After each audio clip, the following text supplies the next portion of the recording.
Everyone, welcome back to my foundation classes. तो अभी चल रहा है हमारा वन लाइनर टेस्ट सीरीज, ठीक है, जिसमें आज हमारा टेस्ट नंबर 32 यानी 31 टेस्ट नंबर तक हो चुका है। और इस संडे जो आपका टेस्ट होने वाला है उसमें आपका जो मंडे से फ्राइडे तक आप पढ़ोगे उसी का टेस्ट होगा। मैं बार बार बोल रहा हूँ, इसलिए आप भूलो मत। और अगर आप जो भी पुराना क्लास हुआ है, अगर उसमें से आप कुछ भूल गए हो तो उसको फिर से देखो और पूरा का पूरा याद करो। यानी ये जो 50 क्वेश्चन है, इस 50 क्वेश्चन को पर डे आपको किसी भी हालत में ये रट जाना है। देखो, इसमें से मेनली जो 40 से 45 क्वेश्चन है वो आप सभी को आते रहता है और आना चाहिए, ठीक है। जो भी 10 या 15 क्वेश्चन या 35 40 जो भी आपको आ रहा है, तो रेस्ट जो भी 10-15 क्वेश्चन बचता है उसको आपको याद कर ही लेना है हर हालत में, ठीक है। चलिए बढ़ते हैं आज के टेस्ट की तरफ। तो आज का आपका पहला क्वेश्चन क्या है? आज का आपका पहला क्वेश्चन है, बेसबॉल का खेल परिसर क्या कहलाता है? बेसबॉल का खेल परिसर क्या कहलाता है? जल्दी बताओ। बेसबॉल का खेल परिसर क्या कहलाता है? तो बेसबॉल का खेल परिसर डायमंड कहलाता है। क्या कहलाता है? डायमंड कहलाता है बेसबॉल का खेल परिसर। अगला क्वेश्चन है, गोल्फ का खेल परिसर क्या कहलाता है? गोल्फ का खेल परिसर क्या कहलाता है? गोल्फ कोर्स आपने नाम सुना होगा, ठीक है, बार बार आपने सुना होगा गोल्फ कोर्स। तो इसके खेल परिसर को कोर्स कहा जाता है। अगला क्वेश्चन है, प्रेसिडेंशियल मेडल ऑफ फ्रीडम किस देश का सर्वोच्च सम्मान है? प्रेसिडेंशियल मेडल ऑफ फ्रीडम, जल्दी बताओ, किस देश का ये सर्वोच्च सम्मान है? ये अमेरिका का सर्वोच्च सम्मान है। अगला क्वेश्चन है, समान वर्षा को दर्शाने वाली रेखा को क्या कहते हैं? समान वर्षा को दर्शाने वाली रेखा को क्या कहा जाता है? तो इसको कहा जाता है आइसोहाइड्स। क्या कहा जाता है? आइसोहाइड्स कहा जाता है, जो समान वर्षा को दर्शाने वाली रेखा होती है। अगला क्वेश्चन है, मानचित्र पर समान झंझावात को दर्शाने वाली रेखा क्या कहलाती है? समान झंझावात। ये झंझावात क्या होता है? ये होता है आपका जो थंडर है, ठीक है, जो बिजली कड़कता है वो। तो मानचित्र पर जो लाइन समान झंझावात वाले स्थानों को मिलाती है या दर्शाती है उसको क्या कहा जाता है? उसको कहा जाता है आइसोब्रॉन्ड। क्या कहा जाता है? उसको कहा जाता है आइसोब्रॉन्ड, ठीक है। अगला क्वेश्चन है, मेगास्थनीज कहाँ का यात्री था? मेगास्थनीज एक यूनानी यात्री था। ये कहाँ का था? ये यूनान का था। अगला क्वेश्चन है, डायमेकस कहाँ का यात्री था जो बिंदुसार के दरबार में आया था? डायमेकस कहाँ का था? इसमें बहुत सारे बच्चे कंफ्यूज हो जाते हैं और डायमेकस को भी यूनान का ही वो लोग कंसिडर कर लेते हैं, लेकिन ये यूनान का नहीं था, ये था सीरिया का। कहाँ का था? सीरिया का था डायमेकस। अगला क्वेश्चन है, प्रकाश विद्युत प्रभाव को किसने खोजा था? प्रकाश विद्युत प्रभाव यानी फोटो इलेक्ट्रिक इफेक्ट को किसने खोजा था? तो ये एल्बर्ट आइंस्टीन के द्वारा खोजा गया था, आप सभी जान रहे होंगे, ठीक है। किसने खोजा था? एल्बर्ट आइंस्टीन, ठीक है। एल्बर्ट आइंस्टीन ने प्रकाश विद्युत प्रभाव यानी फोटो इलेक्ट्रिक इफेक्ट खोजा था। अगला क्वेश्चन है, विश्व की परिक्रमा करने वाला पहला व्यक्ति कौन था? आपको उस व्यक्ति का नाम बताना है जिसने पूरे वर्ल्ड की परिक्रमा की। तो उनका नाम है मैगलन। क्या नाम है? मैगलन, ठीक है। इन्होंने पानी के मीडियम से पूरे वर्ल्ड का परिक्रमा किया था। अगला क्वेश्चन है, भारत का मसाला उद्यान किसको कहा जाता है? आसान सा क्वेश्चन है, ये कहा जाता है केरल को। अगला क्वेश्चन है, द ब्लाइंड एसेसिन नामक बहुचर्चित पुस्तक के लेखक कौन है? द ब्लाइंड एसेसिन ये एक बहुत ही फेमस बुक है, आपको ये बताना है ये किसने लिखा है। द ब्लाइंड एसेसिन ये मार्गरेट एटवुड के द्वारा लिखा गया। किसके द्वारा? मार्गरेट, ठीक है, मार्गरेट एटवुड, ठीक है, मार्गरेट एटवुड के द्वारा ये बुक लिखा गया है। अगला क्वेश्चन है, नालंदा विश्वविद्यालय की स्थापना किसने की थी? नालंदा विश्वविद्यालय की स्थापना किसने की थी? किसने किया था? ये कुमारगुप्त ने किया था, आप सभी को पता है। किसने किया था? कुमारगुप्त ने, ठीक है। कब किया था? तो 5th सेंचुरी के अराउंड। अगला क्वेश्चन है, पुस्तक डिस्कवरी ऑफ इंडिया किसके द्वारा लिखी गई थी? बेहद आसान क्वेश्चन, बहुत बार आपने पढ़ा है। डिस्कवरी ऑफ इंडिया ये किसके द्वारा लिखा गया है? ये जवाहरलाल नेहरू के द्वारा लिखा गया है। अगला क्वेश्चन है, नेहरू पुरस्कार किस चीज के लिए दिया जाता है? जल्दी बताओ, नेहरू पुरस्कार क्यों दिया जाता है? तो ये दिया जाता है अंतर्राष्ट्रीय समझौता के लिए या अंतर्राष्ट्रीय समझ के लिए, समझौता के लिए नहीं, अंतर्राष्ट्रीय समझ के लिए, ठीक है। किसके लिए दिया जाता है? अंतर्राष्ट्रीय समझ के लिए ये पुरस्कार दिया जाता है। ठीक है, कौन सा? नेहरू पुरस्कार। अगला क्वेश्चन है, प्रथम बॉर्डर गवास्कर पुरस्कार प्राप्त करने वाले कौन थे? प्रथम बॉर्डर गवास्कर ये किसको मिला था? जल्दी बताओ। ये बॉर्डर वो बॉर्डर नहीं है जो आप समझ रहे हो, ये कोई और बॉर्डर है। प्रथम बॉर्डर गवास्कर किनको मिला था? ये मिला था इंडियंस को।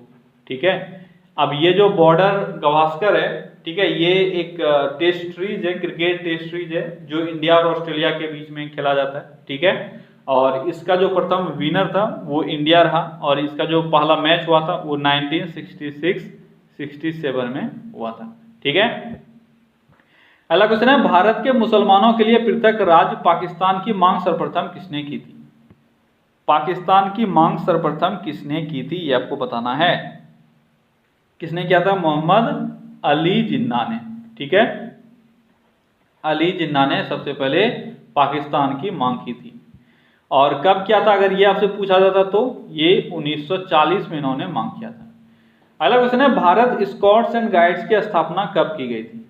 भारत स्काउट्स एंड गाइड्स की स्थापना कब की गई थी? चलिए बताओ। स्काउट्स एंड गाइड की स्थापना कब की गई थी? कब की गई थी स्काउट्स एंड गाइड की स्थापना? ये 1950 में की गई थी। ठीक है, अगर डेट आपसे पूछा जाए तो 7 नवंबर 1950 को इसकी स्थापना हुई थी। अगला क्वेश्चन है, कबीर किसके शिष्य थे? तो कबीर रामानंद के शिष्य थे। आसान सा क्वेश्चन है। ठीक है, अगला क्वेश्चन क्या है? अगला क्वेश्चन है, भारत में आर्थिक उदारीकरण का जनक किनको माना जाता है? आर्थिक उदारीकरण का जनक भारत में किनको माना जाता है? किनको माना जाता है? ये माना जाता है डॉक्टर मनमोहन सिंह को। ठीक है, किनको? मनमोहन सिंह को माना जाता है आर्थिक उदारीकरण का जनक। अगला क्वेश्चन है, भारत एवं पाकिस्तान का विभाजन किस योजना के तहत हुआ था? बेहद आसान क्वेश्चन, सबका आंसर आ गया होगा तुरंत। ये है माउंटबेटन योजना। कौन सा है? माउंटबेटन योजना, जिसके तहत जो पाकिस्तान है उसका बंटवारा हुआ था। ठीक है, क्लियर है? अगला क्वेश्चन है, अपने क्रांतिकारी प्रवृत्ति दिखाने के लिए बीके दत्त एवं भगत सिंह ने कब केंद्रीय विधानसभा में बम फेंका था? केंद्रीय विधानसभा में बम फेंका गया था बीके दत्त और भगत सिंह के द्वारा। कब? आपको ये बताना है, डेट आपको बताना है। जल्दी बताओ कब फेंका गया था? ये फेंका गया था 8 अप्रैल 1929 को। ठीक है, अगला क्वेश्चन है, कनिष्क का दरबारी चिकित्सक कौन था? कनिष्क का दरबारी चिकित्सक कौन था? जल्दी बताओ, आसान सा क्वेश्चन है। कौन था? ये था चरक। ठीक है, दो नाम में आप सभी को कंफ्यूजन होता है, जीवक और चरक, तो आपको याद रखना है कनिष्क के दरबार में चरक था। अगला क्वेश्चन है, प्रसिद्ध बिग बैंग थ्योरी किस प्रभाव पर आधारित है? बिग बैंग थ्योरी जो है वह किस प्रभाव पर आधारित है? तो वह डॉपलर प्रभाव पर आधारित है। किस पर? डॉपलर इफेक्ट पर। ठीक है, डॉपलर इफेक्ट पर ये आश्रित है। ठीक है, कौन सा? तो बिग बैंग थ्योरी। क्लियर है? अगला क्वेश्चन है, अल्फा और बीटा पार्टिकल की खोज किसने की थी? अल्फा और बीटा पार्टिकल की खोज किसने की थी? जल्दी बताओ।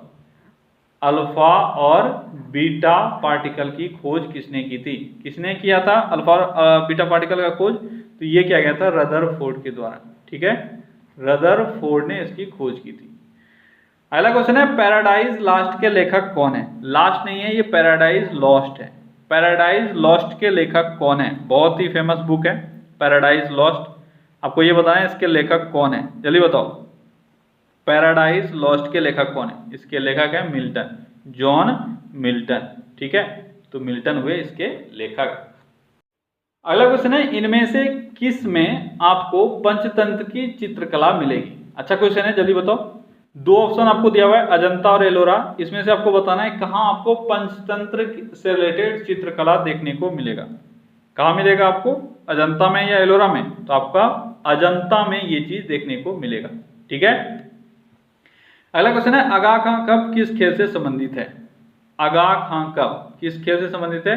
तो ये हॉकी से संबंधित है। अगला क्वेश्चन है, भारत सरकार की किस अधिनियम को भारतीय संविधान का ब्लूप्रिंट समझा जाता है? ये कौन सा अधिनियम है? ये अधिनियम 1935 का है। आसान सा क्वेश्चन है। अगला क्वेश्चन है एक्स किरणों का तरंग दैर्घ्य कितना होता है? एक्स किरणों का वेवलेंथ कितना होता है? तो एक्स किरणों का वेवलेंथ 10⁻⁻10 मीटर से लेकर 10⁻⁻8 मीटर तक का होता है। ठीक है। अगला क्वेश्चन है जफरनामा किसने लिखा था? जफरनामा किसने लिखा था? जल्दी बताओ, जफरनामा किसने लिखा है? तो ये लिखा गया है गुरु गोविंद सिंह के द्वारा।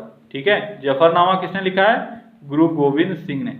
और किस भाषा में अगर लिखा है आपसे वो पूछा जाए तो यह है फारसी भाषा में। ठीक है, ये भी आपको याद रखना है। अगला क्वेश्चन है भारतीय नौसेना के पूर्वी कमान का मुख्यालय कहाँ स्थित है? भारतीय नौसेना का पूर्वी कमान का मुख्यालय कहाँ स्थित है? तो ये स्थित है विशाखापट्टनम में। कहाँ स्थित है?